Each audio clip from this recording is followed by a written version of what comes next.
नमस्कार। स्वागत है आप सबका दिल से रोहित चैनल में। टोंक सवाई माधोपुर लोकसभा सीट से कांग्रेस पार्टी ने सचिन पायलट की पसंद के व्यक्ति यानी हरीश मीणा, जो वर्तमान में उनियारा देवली से विधायक भी हैं, उन्हें टिकट दे दिया है। निश्चित रूप से ये सीट एक तरीके से जिस तरह से गुर्जर बहुल यहाँ पर मतदाता हैं, उस हिसाब से सचिन पायलट की पहले यहाँ से दावेदारी मानी जा रही थी, लेकिन सचिन पायलट ने चुनाव लड़ने से मना किया, तो जाहिर सी बात है उनके पसंद को व्यक्ति को ही यहाँ से टिकट भी देना एक तरीके से लाजमी था। और ठीक उसी तरह से दौसा लोकसभा सीट पर भी सचिन पायलट के पसंद को व्यक्ति को ही टिकट दिया जा रहा है और एक तरीके से मुरारी लाल मीणा, जो वर्तमान में विधायक हैं, उन्हें ही टिकट दिया जाना करीब करीब तय है। लेकिन इस बीच नरेश मीणा, जो सचिन पायलट के काफ़ी भक्त कहे जाते हैं, सचिन पायलट के साथ पिछले 20-25 साल से लगातार वे लगे हुए हैं। सचिन पायलट ने जहां जहां विधानसभा चुनाव लड़ा, लोकसभा चुनाव लड़ा, अपनी सेना लेकर पहुंच जाते हैं, ज़बरदस्त तरीके से चुनाव प्रचार करते हैं। जिस तरह से भक्त मंदिर में भगवान की पूजा करते हैं, ठीक तरह से नरेश मीणा ने भी सचिन पायलट की एक तरीके से राजनीति में पूजा जरूर की है, पक्के भक्त माने जाते हैं। लेकिन नरेश मीणा के समर्थकों को इसी बात की तकलीफ है कि जब नरेश मीणा को ज़रूरत थी तब सचिन पायलट ने नरेश मीणा का साथ नहीं दिया, अपने भक्त से रूठे रहे।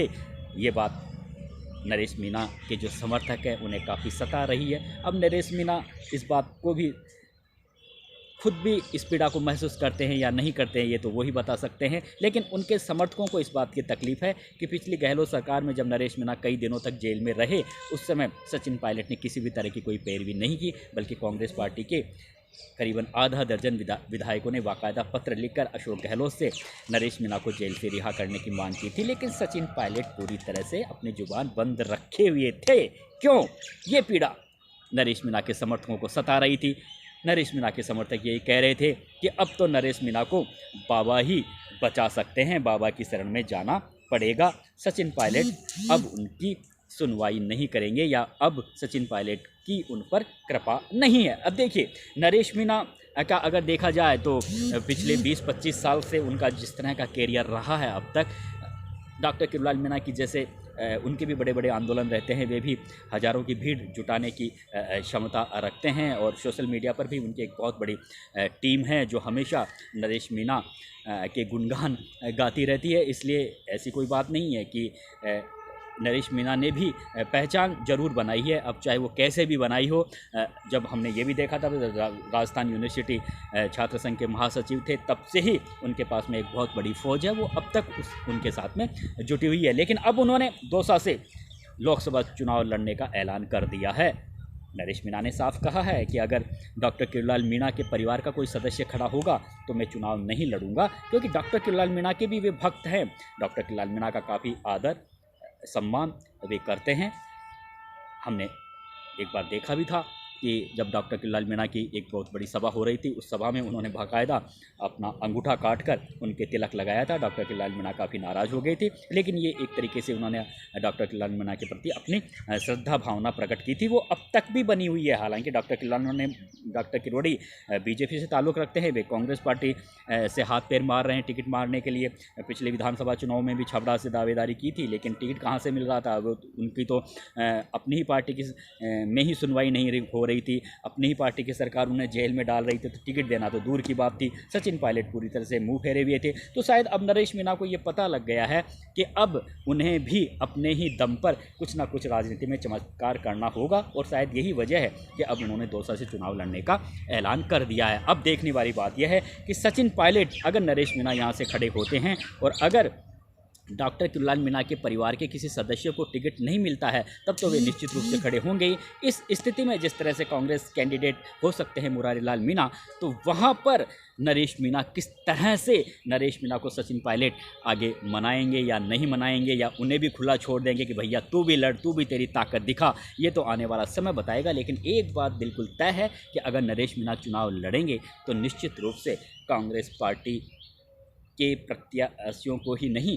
बल्कि भारतीय जनता पार्टी के प्रत्याशी को भी गहरी चोट पहुंचा सकते हैं। दौसा में भी हालांकि उनकी वो 12 ज़िले के रहने वाले हैं, लेकिन आप सबको पता है कि दौसा में मीणा समाज के वोटर ज़्यादा हैं, तो मीणा समाज में भी नरेश मीणा एक कद्दावर नेता के रूप में जाने जाते हैं। ऐसी कोई बात नहीं है। इसलिए और पूरे जिस तरह से सोशल मीडिया पर मैं देखता रहता हूँ, कमेंट्स आते रहते हैं, वो बिल्कुल नरेश मीणा के लिए लॉबिंग भी कर रहे हैं कि नहीं आप तो चुनाव लड़िए। तो इस स्थिति में मुरारीलाल मीणा की जीत के रास्ते काफ़ी कठिन हो सकते हैं। तो अब यहाँ पर सचिन पायलट नरेश मीणा को मना पाएंगे या नहीं मना पाएंगे, या वो किस तरह से मना पाएंगे, ये तो आने वाला समय बताएगा। हालांकि सचिन पायलट के जो पिता थे राजेश पायलट, वो यहाँ पर दौसा लोकसभा सीट से 4 बार सांसद रह चुकी हैं। सचिन पायलट की माता रमा पायलट भी सांसद रह चुकी हैं।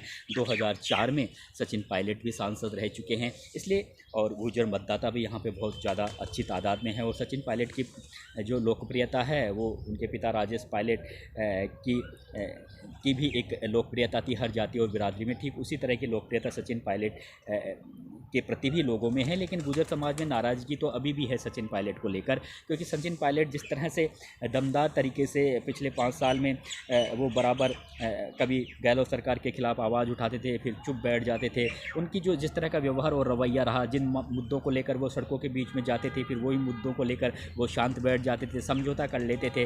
तो कहीं ना कहीं इस तरह कि उनका जो व्यवहार रहा, उसके प्रति उसके बाद में जो उनके समर्थक थे उनका थोड़ा भरोसा सचिन पायलट के प्रति कमज़ोर हुआ है। हालांकि लोकप्रियता सचिन पायलट की अब भी बरकरार है। और दौसा सीट पर तो आप सबको पता है कि अभी भी सचिन पायलट के परिवार का एक तरीके से रुतबा रहा है। तो अब बड़ी बात यही है कि नरेश मीणा क्या, अगर किरोड़ी मीणा अपने भाई जगमोहन मीणा को टिकट दिलवाने के लिए पैरवी कर रहे हैं, तो अगर जगमोहन मीणा को टिकट मिल जाता है तो फिर नरेश मीणा चुनाव लड़ेंगे नहीं। और अगर किसी तीसरे व्यक्ति को टिकट मिलता है, भारतीय जनता पार्टी डॉक्टर किलान मीणा के परिवार से अलग किसी को टिकट देती है, तो फिर नरेश मीणा चुनाव मैदान में उतरेंगे। और चुनाव मैदान में उतरेंगे तो भाजपा और कांग्रेस दोनों कैंडिडेटों को काफ़ी नुकसान पहुँचा सकते हैं। और फिर अगर नुकसान पहुँचेगा तो इस स्थिति में अगर कांग्रेस पार्टी को नुकसान पहुँचता है, तो अगर आप सबको पता है कि अगर टोंक सवाई माधोपुर में हरीश मीणा हारते हैं तो फिर सचिन पायलट की व्यक्तिगत छवि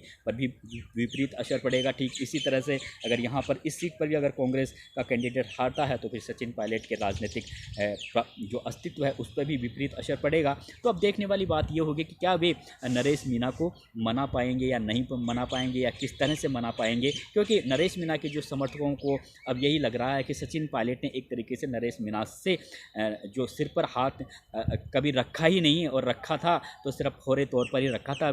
सचिन पायलट सिर्फ नरेश मीणा का यूज कर रहे थे, या फिर नरेश मीणा को वो शुरू से ही पसंद नहीं कर रहे थे या कर रहे थे, ये एक अलग विषय है। लेकिन नरेश मीणा सचिन पायलट के लिए पूरे तन मन से लगे रहे, हमने देखा है 20-25 साल में। लेकिन अब क्या नरेश मीणा सचिन पायलट की बात को मानेंगे, ये भी एक देखने वाली बात है। फिलहाल तो ये देखना काफ़ी दिलचस्प रहेगा कि क्या नरेश मीणा चुनाव लड़ रहे हैं या नहीं लड़ रहे हैं। हालांकि चुनाव लड़ने का तो ऐलान कर रखा है, लेकिन अगर किरोड़ीलाल मीणा के परिवार का कोई सदस्य खड़ा होता है बीजेपी से, तो शायद फिर वो कांग्रेस पार्टी के रास्ते अपने आप ही साफ हो जाएंगे। अन्यथा वो नरेश मीणा जब अगर उतरेंगे तो फिर ये यहाँ पर त्रिकोणीय मुकाबला हो सकता है, और फिर रिजल्ट के बारे में कुछ भी नहीं कहा जा सकता। इस स्थिति में सचिन पायलट किस तरह से नरेश मीणा को आगे वो मना पाते हैं या नहीं मना पाते हैं, ये भी एक देखने वाली बात होगी। फिलहाल मैं अगले वीडियो तक आपसे विदा लेता हूं दोस्तों। नमस्कार, शुक्रिया आपका बहुत बहुत।